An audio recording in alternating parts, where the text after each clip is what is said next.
it's the NFT Roundtable podcast by Umba Daima. I'm your host, Iris Nevins. It's Tuesday, September 6th, 2022. And today I am with Ryan Lassi, who's Senior VP of Marketing at GenZeroes, and Aleks Paunovic, who's the Executive Producer and Star.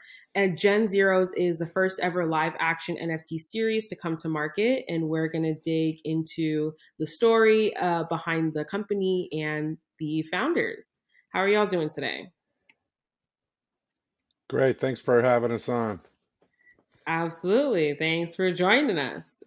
So tell me, what is GenZeroes? If someone has never heard of it, how would you explain it? Well, GenZeroes is a kind of post-apocalyptic sci-fi show, and not your normal post-apocalyptic where it's, the rags and getting down from just the beginning of it. It's 200 years after an event of some aliens coming in, basically invading Earth, but not for any war reason. It's basically to take every ounce of resource that they could from Earth and just depleting it.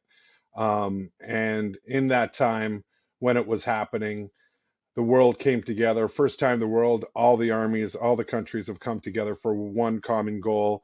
And if you got in the way of the aliens, you didn't make it. If you hid away, if you knew that things weren't going to go well, you made it. And after they got everything that they want, they left behind quite a bit of advanced technology, like 200 years or more than 200 years in the future of technology. But the population is dwindled down to basically the Stone Ages.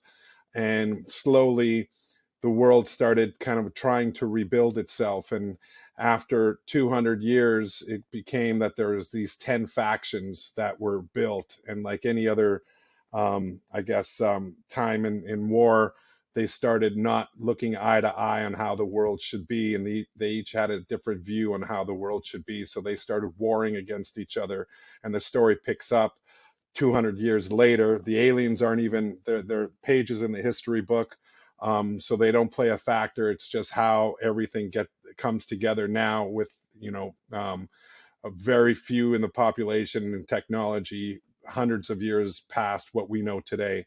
And then it's the trials and tribulations of how they go about setting up the rest of their lives and the conflicts that basically come with that. Wow, fascinating. I'm actually a huge UFO extraterrestrial conspiracy theory person, and so I love anything that plays in that area, in that topic, as long as it's not like aliens or predators. Not Hmm. my type of alien movie. But anyways, Right. but yeah, no, that's really cool. So how does the NFT play into this project? Yeah, I Well, could jump in on this yeah, if you want me please to. do. Yeah. Yeah, I mean, so Gen Zero is actually, there's it's this epic sci-fi story, right? Where you have live action, you've got comics. It's kind of a mixed media, but it really started, it was inspired by an NFT project we had released last year called Gen X. So that was 10,000 Gen X NFTs. And that's how the factions were born. From there, as we started building the community, we also were thinking, there's this great opportunity to bring NFTs into entertainment, especially, as Aleks came in as executive producer. And we're now working on the next set of NFTs where they'll come in collector's card packs. Some of that artwork features the actual actors. So Aleks, Paul Wight, Bethany, and then some are art pieces specifically around the factions themselves. And owning those NFTs just gives you further access into whether it's voting rights on follow-up episodes. There's mystery cards that could get you metaverse wearables inside the metaverse we're building at the company as well, along with a bunch of other utility. But ultimately, it really was born out of an existing community that we had built, and just to further provide collectors and fans something much bigger than just a piece of art that sits in your wallet, essentially. So I don't know, Alex, if you have Okay. anything to add to that. Yeah, what I love about that coming from the entertainment side of it is that the community gets to be involved more than ever. I love the fact that, we jump on a Discord and we start to, I mean, for instance, we jumped on Discord, we were talking about the show. I used to play and still do play in a heavy metal band, and one of the fans just said, "Why don't you put one of your songs in the episodes?" And we all kind of looked at each other and said, "That's a great idea." So we put it in one of the episodes. So I love the interaction we can do with the fans. And what's great for the artist is that there is some sort of NFT ownership that comes along with that, not only for all the artists that are a part of it in front and behind the camera, but we're basically in the same boat with the fans.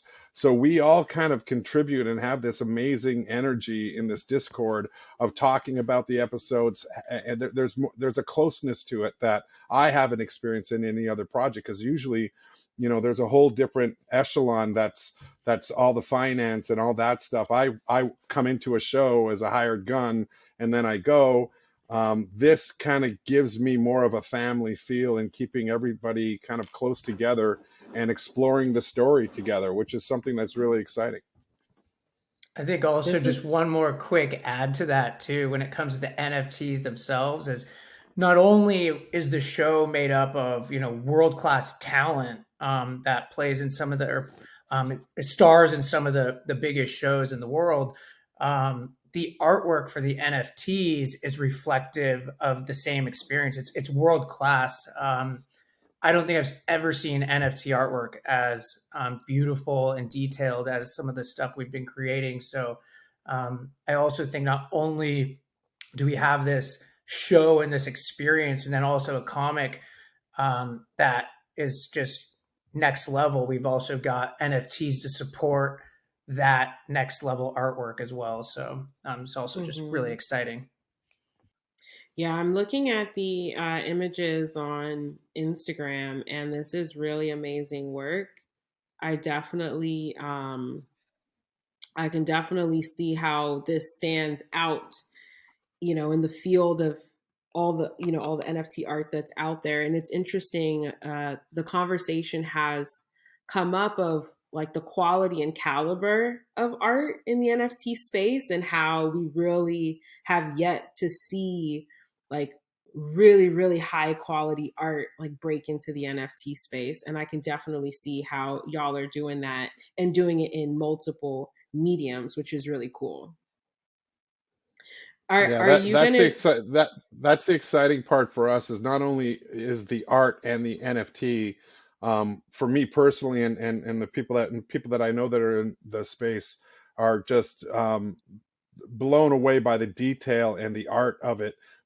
But what comes along with it is the show, is the live action. You can talk to the people that are actually underneath those suits that we have, those armor suits. So those are the cool things, that it's not just that one image. There's so many more branches to that image.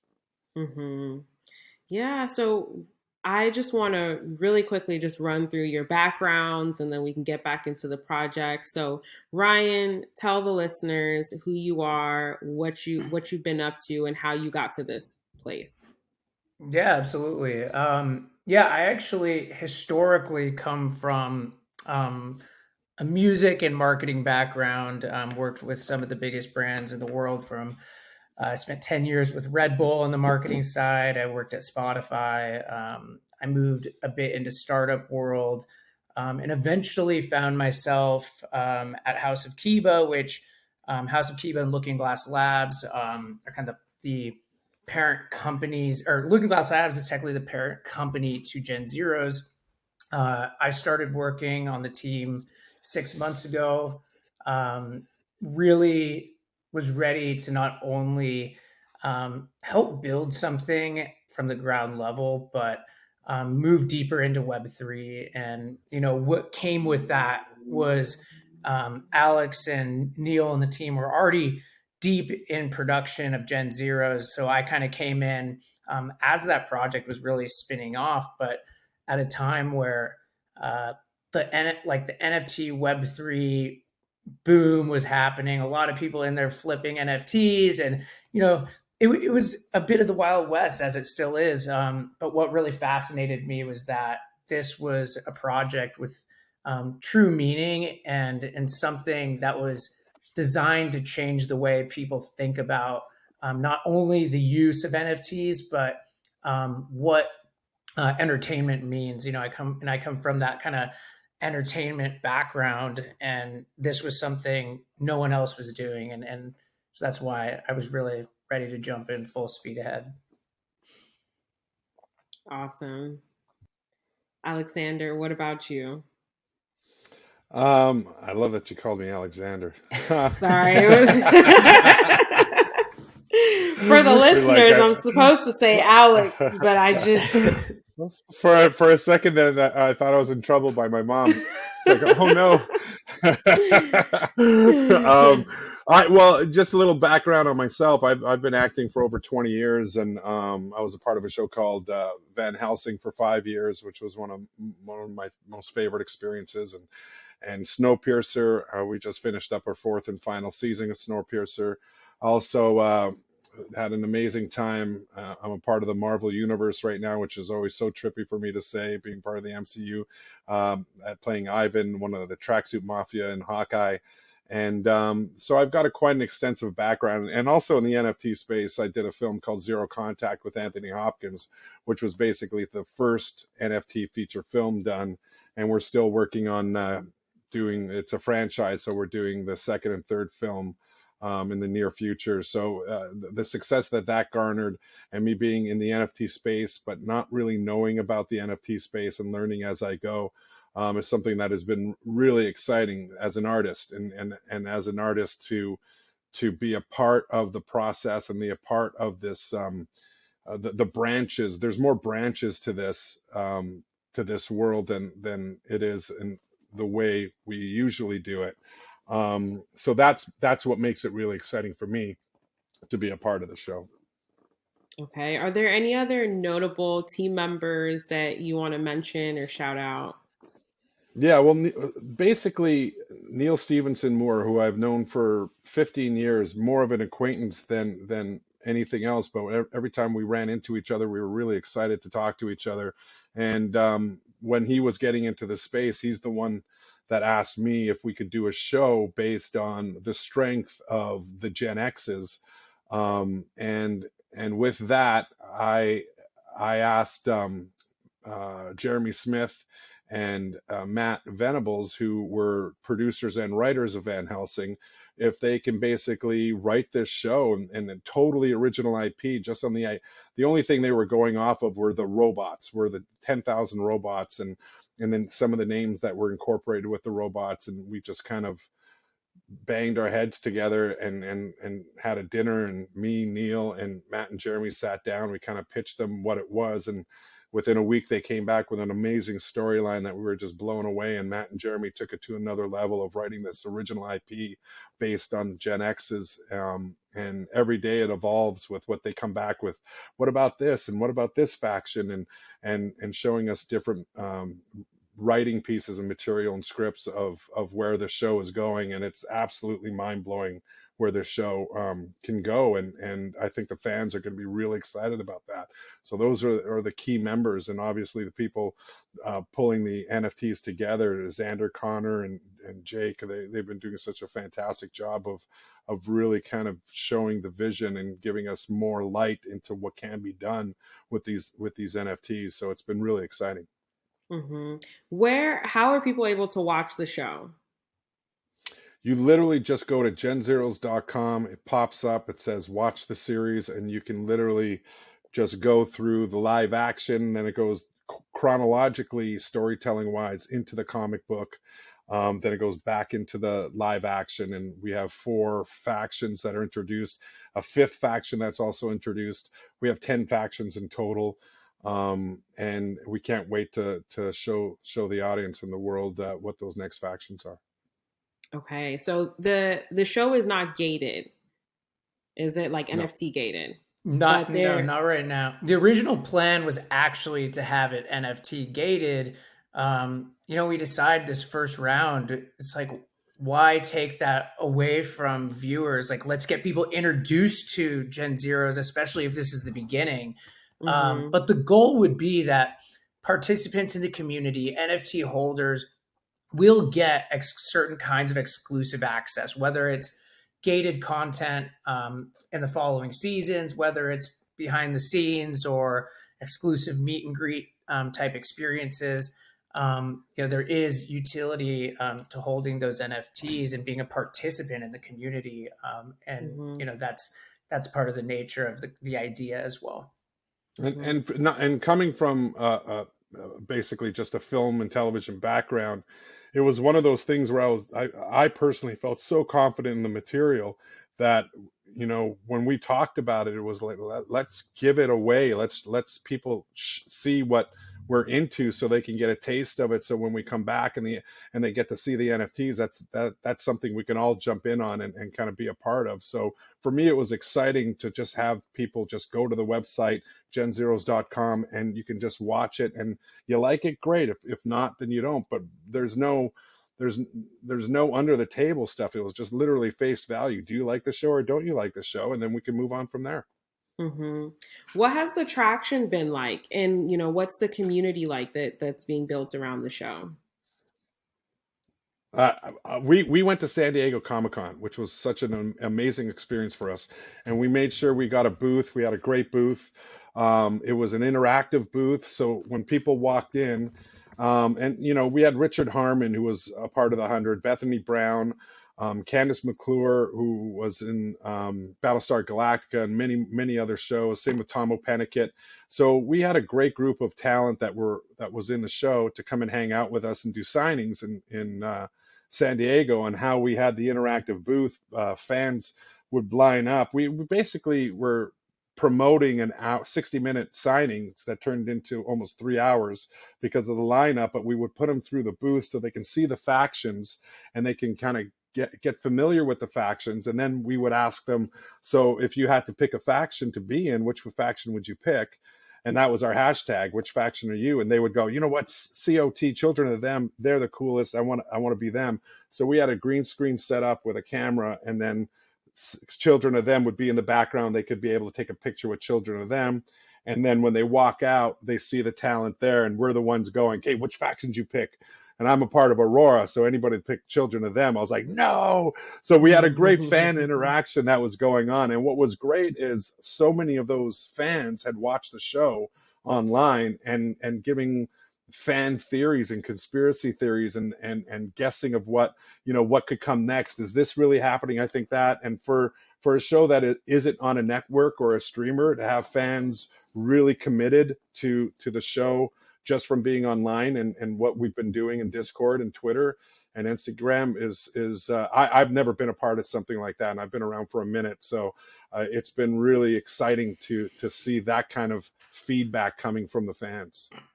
Yeah, I mean, to add to that, it's we're having new people come in that not only have never experienced anything that is Web3. So there's like this education piece we're helping them through, but Mm-hmm. we've also got the holders of the original Gen X NFTs. That NFT was 10,000 PFPs that sold out in 37 minutes. So it's like you had this, we were lucky to have this built in base that was ready to experience something new.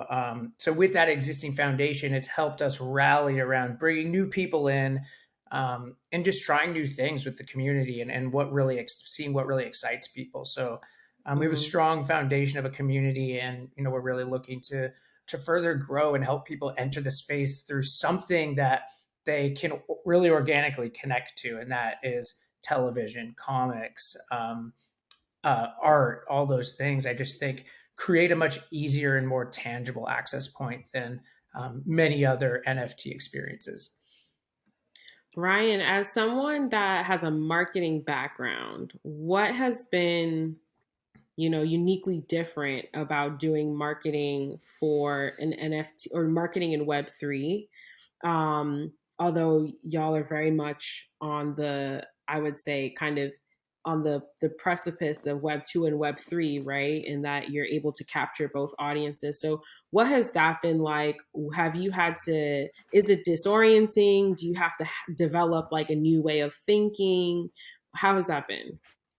Yeah, I mean, I think there's challenges in the sense that um, Web3 is a space that is just so new, and everyone's still figuring out their own places within it. You can't necessarily use your traditional marketing tactics like building a funnel and trying to educate people. It's just there's so much more to even the first layer of joining the Web3 space, setting up a wallet, for example. Like, as simple as it may seem, that's like one of the hardest barriers to entry. So it really isn't necessarily this traditional marketing approach, but instead really working with your community and empowering your community rather than telling your community to do something the kind of the way you would in a traditional marketing sense.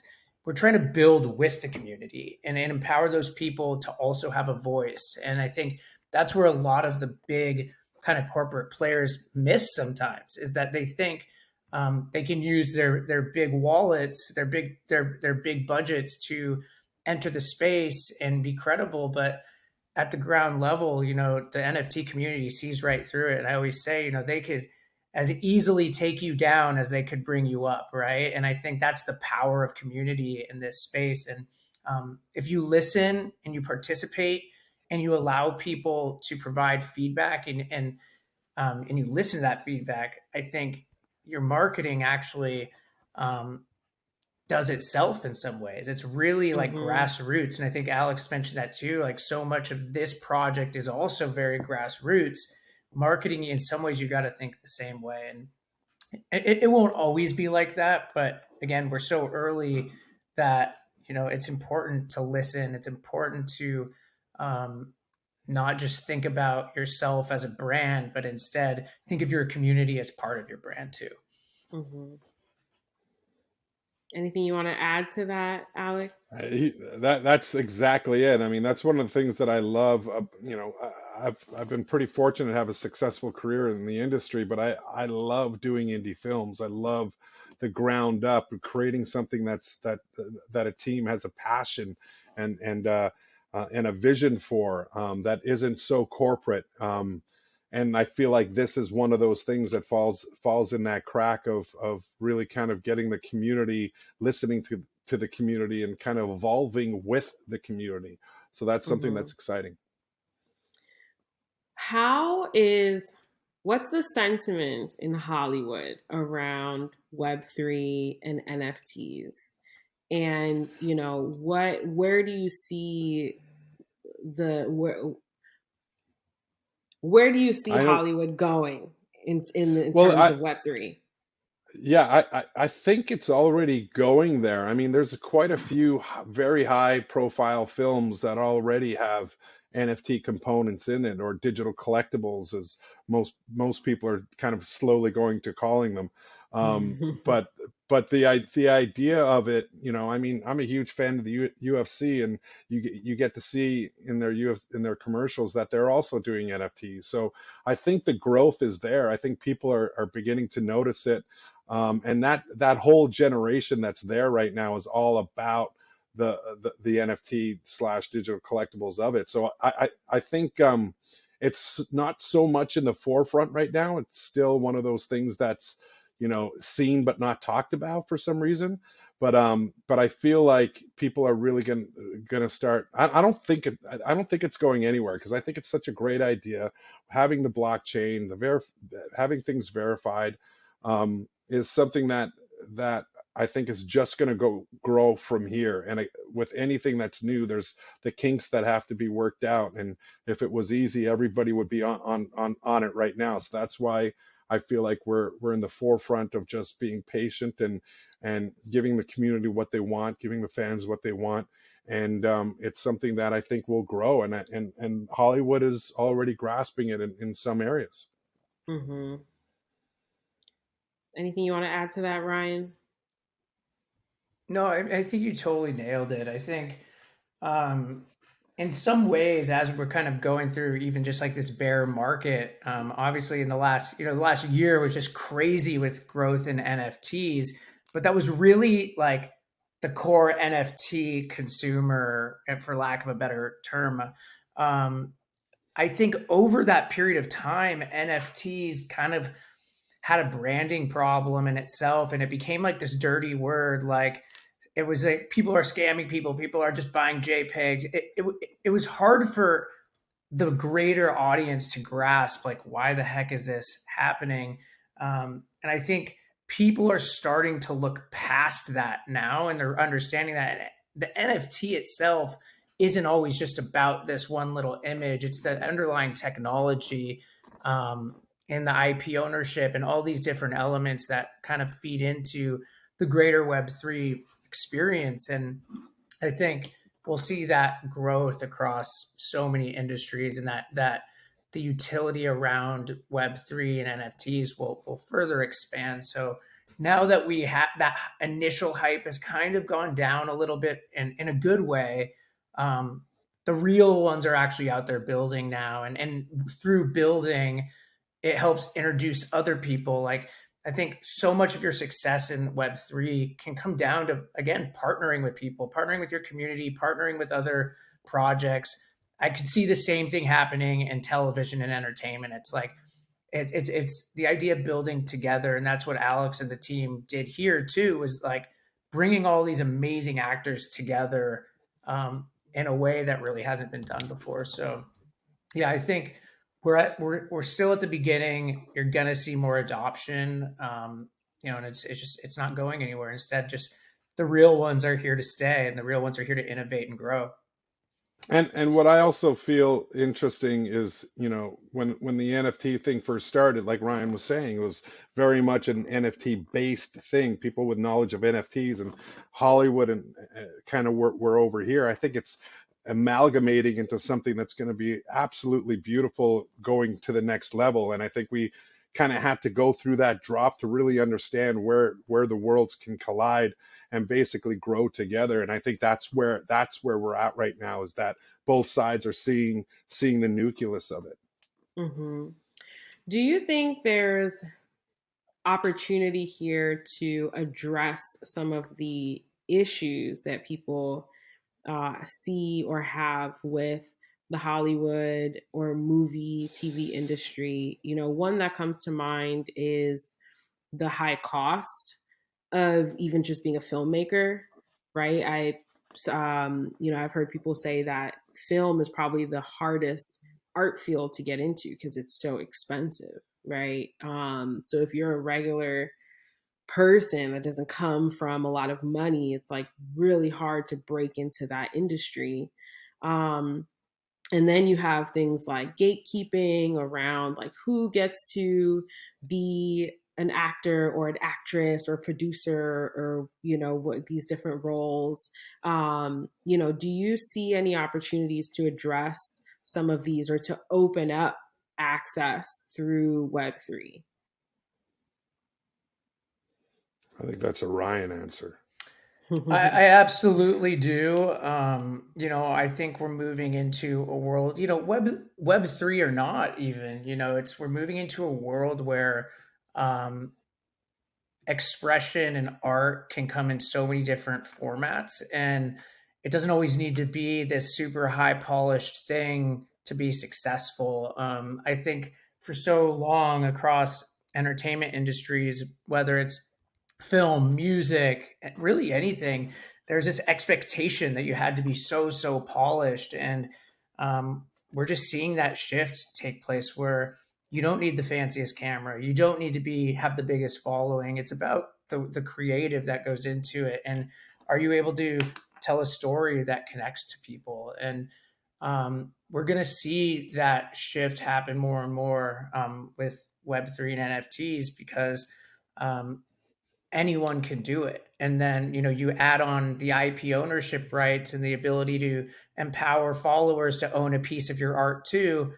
you think Hollywood wants to give up ownership to their movies? Hell no. Like, but like Yeah. we're willing to do that because that's the point of building, these projects together. So um, it's not, there's no one way it's going to happen.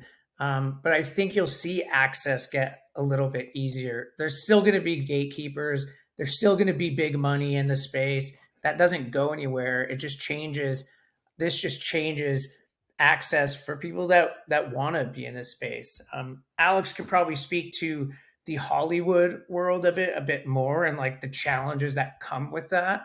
But at least there is a bit more of an entry point that is starting to build, and hopefully projects like GenZeroes can help inspire that, because we bootstrapped this thing. We if we could do it, a lot of other people could do it too. And I hope we can use this as a platform to help educate people in that way, and maybe even bring talent in that is unsure of how to do it. Like maybe the next season there's a way to bring more people in that are aspiring to do similar things. So that's the goal.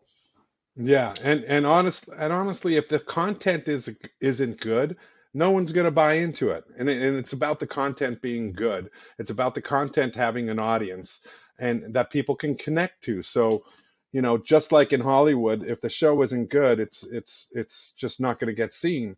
What I love about this space is that, there's this pool in Hollywood. There's this very insanely creative pool in Hollywood, but there's not a lot of talent coming from outside of that pool when there is so much talent outside of that pool. And this space literally gives, that next kid who can't afford to get that meeting or can't afford to fly to Los Angeles to get a meeting with these streamers that are, you're asking for millions of dollars to do your show. But there's so many creative kids out there that are coming with amazing ideas that they can literally do it on their own with the right community and the right content. And there's an avenue now there's an avenue for them in this space to really just be creative. And you don't need to go to that other level that we've been doing for the last 100 years. This is an amazing turning point for the creative, not just the successful in the creative. So that's what's really exciting to me, that people, this kid could come along with some amazing idea and story that'll just blow your mind, and you would never have seen it if it wasn't for this space. And that's that exchange for me, regardless of the finances or regardless of anything else, it's just getting the creative out there from people who don't have a chance to put it out there.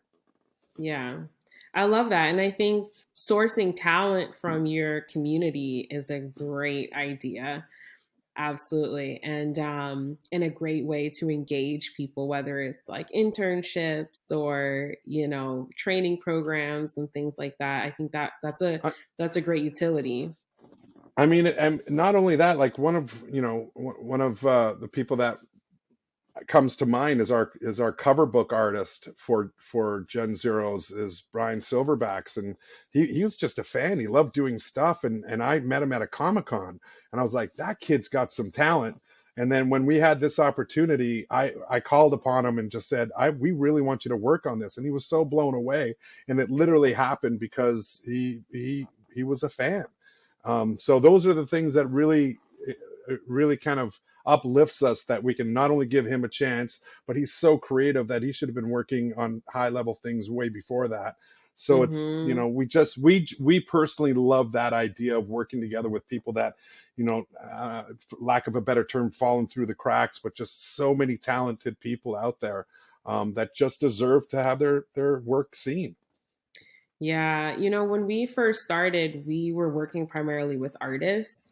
We've expanded since then, but in the beginning, we were doing a little bit of artist management, and we were doing a lot of education and onboarding, curating, and things like that. And while there was talent that, was clearly just kind of leveraging the space because they could, right? And they maybe weren't doing art for that long.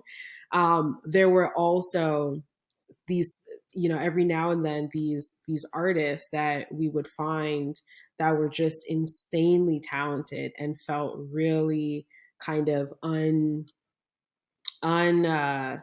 like they just weren't really living up to their full potential because they didn't have enough visibility. They just didn't have the right people seeing their work. And so I would love to be able to if you guys are ever interested in like sourcing artists or anything like that, or looking for new artists, definitely let me know. I'd love to send some folks your way. See, that's what Absolutely. we're talking about. This is what we're talking about. Yeah, we have a whole database. I love that. Amazing. Cool. So I have a few more questions before we wrap up. One, okay, let's talk about this. Let's talk about the storyline. What can you talk a bit about the creative process of like getting to this specific storyline? You know, why extraterrestrials as the kind of originating conflict, right? Why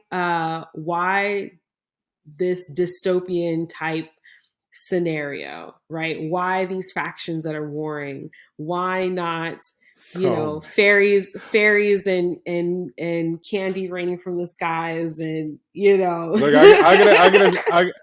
I'm gonna stop you right there because that is a question for the writers because those are the guys that came up with it. Once we started reading it, we just went, "Oh my God, this is great." We didn't ask Mhm. why. So for us, Matt and Jeremy wrote this story. That's a question that they can answer, but the Well, story's can we built get them around. on the show? I Yeah, would let's love get to them on the speak to show next them. Let's time. do it. Yes, Yeah. we'll get them on the show next Especially, time.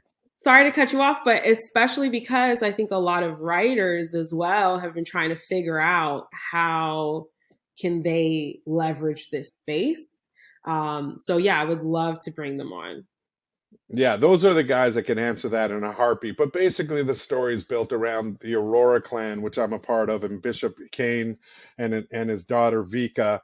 And Bishop Kane is part of this very defensive faction where no one really screws with them because they're so powerful, and no one wars with them because we really kind of stay in our own kind of in our own in our own world, which is inside of a mountain. So it's in northern Canada. It's inside of a mountain, and we're very defensive, and we know our range so well. No one comes to attack us. And it's a story of a father and daughter, where the daughter is set to take up the lineage of the leadership of this clan, basically built on like the 17th century nomadic kind of clansman idea.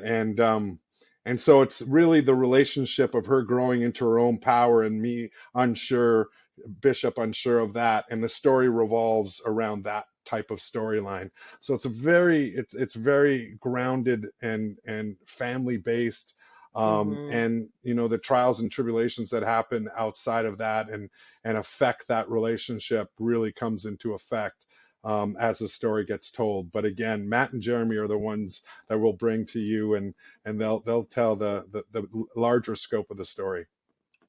Who's your favorite character? Me. Okay. Ryan, who's your favorite character?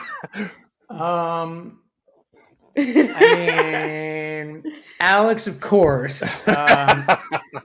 But I will say one of my favorite scenes in this first round was Bethany and Richard. Just like this, there was this like crazy chemistry between the two, and I in full transparency, I was kind of introduced to many of these actors based on this series. So it was my first time really absorbing some of their work. And um, each episode caught me by a new surprise where I was like, kind of discovered something new about each person involved. So to be honest, everyone is so incredibly talented in their own ways. So it's hard to really just pick one. It's almost like a feeling or a moment in time for me of like, when is the right time to like watch that episode?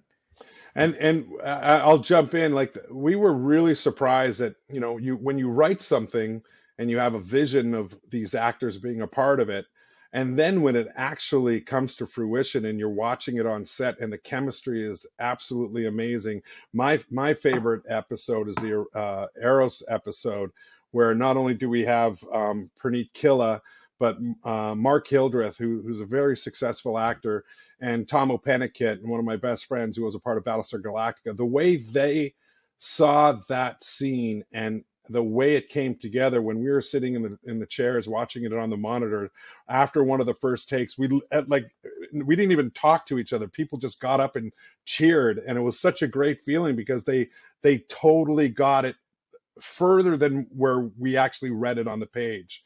So when you have talent like that, taking the words and making it their own and working together as a team, and that's one of my favorite things about this, is it's such a team that we have here. It's a team building production that we have. Everyone has a say in what's going on, and the respect and the love that we have for each other, a part of this, literally makes it like a team and family. So Eros is actually one of my favorite episodes. And Ben Sawyer, who did the comic book pages, the panels, he created a world that when we were reading it going, oh my God, this is amazing.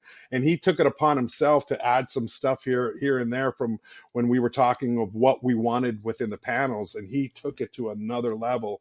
So it's hard to pinpoint a favorite because the factions are so diverse. You're going to find one faction way more connecting with yourself than another faction. And that's what I love about it. When people came through San Diego, everyone had a different faction. It was pretty much even. And that's something cool that people want to dive into and kind of be a part of that. And then you can switch factions halfway through the series. People go, you know what, I actually love these guys better than these guys. So it's something that goes back and forth, and it's almost like a game. It feels so much there's so much fun a part of it, and storytelling, which is great. Well, you've definitely got me hooked. So you've got me interested. So I'm definitely going to check it out. My co-founder / partner is a huge film and TV fan. He also went to film school, and he's a big fan of the Marvel universe, and he likes to dissect and analyze. So I think I'm going to take this to him and see if we can make it a family watch thing. Amazing. That we do. Amazing. I think we were before you got on, we were speaking to him, so I was throwing some hey bro, how you doing from HAWKEYE at him, and he enjoyed that. Oh no, that's my podcast manager. Different guy. Oh, different guy. Different guy. Okay. Well then, hey bro to the other guy. Yeah, but he's amazing. Rusty, he's in the Philippines. He's a cool. great team member. Yeah, he was great getting us on. Cool. Well, it was great to learn about this project. I'm excited to explore it. Excited to see more innovation happening in the space. You know, as I haven't been here since the beginning, but I've been here for a little while relative, to Web3. And it's always nice to see people doing something new and something different and not the same thing over and over again. So, kudos to y'all and congratulations on this project. Very exciting. And, wishing all the best. And I'm going to check it out, and I'll let you know. If I don't like it, I'll let you know too. Please. You better. Feedback is the most Always. Important. Yeah, Absolutely. We'll definitely follow up. So where can people find the show? What's the website? GenZeroes.com. First page pops up. It says watch the show, and you're in it. You can explore a little bit about the faction. Instagram is GenZeroes. Twitter is GenZeroes. Yes, and zeros is in zeros, the word spelled out. Yep. The word spelled out with an ES at the end. Okay, awesome. Anything else you want our listeners to know? Let us know what you think. Jump on, good or bad. Help us out. Any feedback is good feedback, and we're excited to see new people come into the Discord and following us in all the socials. All right, awesome. Well, thank you so much for joining us, and thank you to all the listeners for tuning in, and I will see you next time.